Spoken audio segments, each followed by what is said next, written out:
ശരീരത്തിന്റെ പ്രതിരോധ ശേഷി വർദ്ധിപ്പിക്കാനും ശരീരത്തിലെ ടോക്സിൻസ് അഥവാ വിഷാംശങ്ങളൊക്കെ നീക്കം ചെയ്യാനും ആയുർവേദത്തിൽ പ്രാബല്യത്തിലുള്ള ഒരു ചികിത്സയാണ് കർക്കിടക ചികിത്സ. ഹായ്, ഞാൻ ഡോക്ടർ അജിന, ആയുർവേദ ഫിസിഷ്യനാണ്. മലയാള വർഷത്തിലെ അവസാന മാസമായ കർക്കിടകം, അതായത് ജൂലൈ ഓഗസ്റ്റ് മാസങ്ങളിൽ നടത്തുന്നതിനാൽ ഇതിനെ കർക്കിടക ചികിത്സ എന്നറിയപ്പെടുന്നു. ഈ മാസങ്ങളിൽ കഠിനമായ ചൂടിൽ നിന്ന് ശക്തമായ മഴയിലേക്ക് അന്തരീക്ഷം ചേഞ്ച് ആകുന്ന സമയമായതിനാൽ ചൂടുകാലത്ത് ശരീരത്തിലെ ദോഷം ദുഷിച്ചിട്ട് ശരീരത്തിൽ അടിഞ്ഞുകൂടിയ ടോക്സിൻസിനെ ഒക്കെ റിമൂവ് ചെയ്ത് ബോഡിയെ റിജുവനേറ്റ് ചെയ്യാൻ ഇത് സഹായിക്കും. ആയുർവേദത്തിൽ മഴക്കാലത്തെ പൊതുവെ രോഗപ്രതിരോധ ശേഷി കുറവുള്ള സമയമായാണ് കണക്കാക്കുന്നത്. ഈ കാലത്തിൽ അന്തരീക്ഷത്തിൽ തണുപ്പ് കൂടുന്നത് മൂലം ശ്വാസം മുട്ടൽ, അസ്ഥികളിലും സന്ധികളിലും ഉണ്ടാകുന്ന രോഗങ്ങൾ, ശരീരത്തിലുണ്ടാകുന്ന വേദനകൾ തുടങ്ങിയവയൊക്കെ കൂടാനും മഴക്കാല രോഗങ്ങളായ പനി, ടൈഫോയിഡ്, കോളറ തുടങ്ങിയ പകർച്ചവ്യാധികളൊക്കെ ഉണ്ടാകാനും കാരണമാകുന്നു. ഇത്തരത്തിൽ കർക്കിടക മാസത്തിൽ ശരീരത്തിൽ നിലവിലുള്ള രോഗങ്ങൾക്കും അന്തരീക്ഷ വ്യതിയാനം മൂലം പുതുതായി വരുന്ന രോഗങ്ങൾക്കും കൃത്യമായ ആയുർവേദ ചികിത്സകൾ നൽകുകയും അതുവരെ ശരീരത്തിൽ ഉണ്ടായിരുന്ന ടോക്സിൻസിനെ എല്ലാം പുറന്തള്ളി ശരീരത്തെ റിജുവനേറ്റ് ചെയ്ത് ഒരു പുതുജീവൻ നൽകുന്നതും ശരീരത്തിന്റെ പ്രതിരോധ ശേഷി വർദ്ധിപ്പിച്ച് പുതിയൊരു വർഷത്തിലേക്ക് കടക്കാൻ കർക്കിടക ചികിത്സകൾ വളരെ ഉത്തമമാണ്.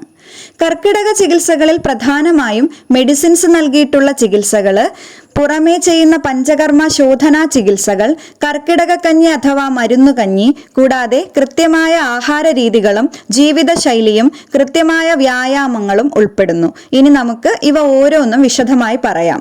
ഇതിൽ ആദ്യം ഉള്ളിലേക്ക് കഴിക്കുന്ന മരുന്നുകളെ കുറിച്ച് നോക്കിയാൽ ശരീരത്തിന്റെ ദഹന പ്രക്രിയയെ കറക്റ്റ് ചെയ്ത് അഗ്നി അഥവാ ഡൈജസ്റ്റീവ് ഫയറിനെ ഇംപ്രൂവ് ചെയ്ത് ദഹനം മെച്ചപ്പെടുത്തി ശരീരത്തിന്റെ രോഗപ്രതിരോധ ശേഷി വർദ്ധിപ്പിക്കാനുള്ള മരുന്നുകൾ നൽകുന്നതാണ്.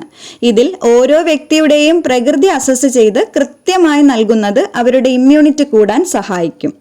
അടുത്തത് പുറമേ ചെയ്യുന്ന ശോധനാ ചികിത്സകളാണ്. കൃത്യമായ ആഹാര രീതിയും ആവശ്യമെങ്കിൽ ഔഷധങ്ങൾ നൽകിയും ഓരോ വ്യക്തിയുടെ ശരീരപ്രകൃതിക്ക് അനുയോജ്യമായി വസ്തി, വമനം, വിരേചനം, നസ്യം, രക്തമോക്ഷം എന്നിങ്ങനെയുള്ള 5 തരം ചികിത്സകൾ നൽകുന്ന ശോധന ചികിത്സാ രീതിയാണ് പഞ്ചകർമ്മ ചികിത്സകൾ എന്നറിയപ്പെടുന്നത്. കർക്കിടക ചികിത്സയുടെ ഭാഗമായി ഇവയിൽ എല്ലാ ചികിത്സകളും എടുക്കണമെന്ന് നിർബന്ധമില്ല. വ്യക്തിയുടെ ശാരീരിക അവസ്ഥയനുസരിച്ച് വേണ്ട മൃദുവായ ശോധനാ ചികിത്സകൾ വരെ ഒരു ഡോക്ടറുടെ സൂപ്പർവിഷനോട് കൂടി എടുക്കാവുന്നതാണ്. അടുത്തത് വളരെ പ്രാധാന്യം അർഹിക്കുന്ന കർക്കിടക കഞ്ഞി അഥവാ ഔഷധക്കഞ്ഞിയാണ്. മുൻപ് സൂചിപ്പിച്ച പോലെ ശരീരത്തിന്റെ ദഹന പ്രക്രിയയെ സഹായിക്കുന്ന ഔഷധക്കൂട്ടുകൾ ചേർത്ത് നിർമ്മിക്കുന്ന ഒരു കഞ്ഞിയാണിത്. ഞവരരിയോ അല്ലെങ്കിൽ പച്ചരിയോ ഉപയോഗിച്ച് അതിൽ കുറുന്തോട്ടി വേര്, തഴുതാമ, ദശപുഷ്പങ്ങൾ, ഉലുവ, ജീരകം തുടങ്ങിയവ ചേർത്ത് തേങ്ങാപ്പാലിലാണ് ഇതുണ്ടാക്കുന്നത്. അടുത്തതായി കർക്കിടക മാസത്തിലെ ആഹാര രീതികൾ പ്രത്യേകം ശ്രദ്ധിക്കേണ്ട ഒന്നാണ്. ഇതിൽ ആദ്യം കഴിവതും ഈ സമയങ്ങളിൽ തിളപ്പിച്ചാറിയ വെള്ളം മാത്രം കുടിക്കാൻ ശ്രമിക്കുക. അതുപോലെ കട്ടി കുറഞ്ഞതും ദഹിക്കാൻ എളുപ്പമുള്ളതുമായ ഭക്ഷണങ്ങൾ ചെറു ചൂടോടെ കഴിക്കാൻ ശ്രമിക്കണം. ദഹിക്കാൻ ബുദ്ധിമുട്ടുള്ള മാംസാഹാരങ്ങളുടെ അളവ് കുറയ്ക്കുന്നതാണ് ഈ സമയങ്ങളിൽ ഉത്തമം. മാംസം സൂപ്പ് രൂപത്തിൽ കുടിക്കാവുന്നതാണ്. മാത്രമല്ല ചെറുധാന്യങ്ങളും പച്ചക്കറികളും കൊണ്ടുണ്ടാക്കുന്ന സൂപ്പുകളും നല്ലതാണ്. കുടിവെള്ളം തിളപ്പിക്കുമ്പോൾ അതിൽ തുളസിയില, ഞവരയില അഥവാ പനിക്കൂർക്കയില, ചുക്ക്, കുരുമുളക് തുടങ്ങിയവയിൽ ഏതെങ്കിലും ഒന്ന് ചേർക്കാവുന്നതാണ്. എണ്ണയിൽ വറുത്തതും തണുത്തതുമായ ഭക്ഷണങ്ങൾ ഒഴിവാക്കണം. കഴിവതും ഫ്രിഡ്ജിൽ വെച്ച് തണുപ്പിച്ച ആഹാരങ്ങൾ ഒഴിവാക്കുന്നതാണ് ഈ സമയത്ത് ഉചിതം. പച്ചമോരും തൈരും ഒഴിവാക്കി കാച്ചിയ മോര് ഉപയോഗിക്കാവുന്നതാണ്.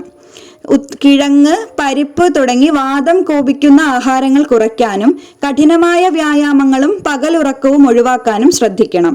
വീട്ടിനുള്ളിൽ തന്നെ ചെയ്യാവുന്ന ലഘുവായ വ്യായാമങ്ങൾ തുടരുന്നതും നല്ലതാണ്. മദ്യപാനവും പുകവലിയും ഈ സമയങ്ങളിൽ നിർബന്ധമായും പൂർണ്ണമായും ഒഴിവാക്കണം.